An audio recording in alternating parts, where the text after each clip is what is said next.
एक बार भगवान शिव माँ पार्वती को ब्रह्म ज्ञान देने के लिए सृष्टि की कथा सुना रहे थे। कथा सुनते सुनते माँ पार्वती किन्हीं दूसरे विचारों में खो गई। जैसे ही भगवान शिव को इस बात का एहसास हुआ कि माँ पार्वती उनकी बातों पर ध्यान नहीं दे रही है, तब उन्होंने माँ पार्वती से पूछा कि क्या आप मेरे द्वारा सुनाई जा रही कथा को सुन रही हैं? लेकिन माँ पार्वती कहीं और खोई हुई थी, इसलिए उन्होंने भगवान शिव के सवाल का कोई उत्तर नहीं दिया।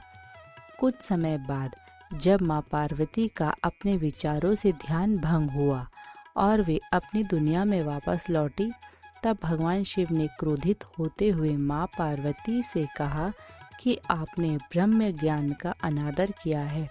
जब किसी से शिक्षा या ज्ञान लिया जाता है तब ध्यान भंग नहीं होना चाहिए, और अगर ऐसा होता है तो ये दंडनीय है।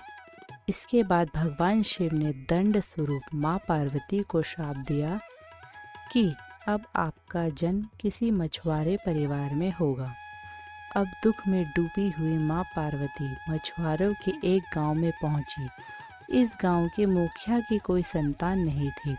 एक दिन वो मछली पकड़ने के लिए तालाब जा रहा था, तब उसको रास्ते में एक पेड़ के नीचे एक कन्या बैठी हुई मिली, जो कि वास्तव में कन्या के रूप में माँ पार्वती थी। वह नन्ही कन्या पूरी तरह से वहाँ अकेली थी, उसके साथ कोई भी नहीं था।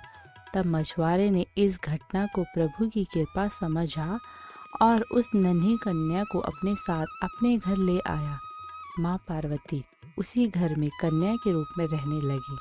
इस तरह माँ पार्वती को अपना एक जन्म भगवान शिव के श्राप के कारण मछुआरे के घर में काटना पड़ा।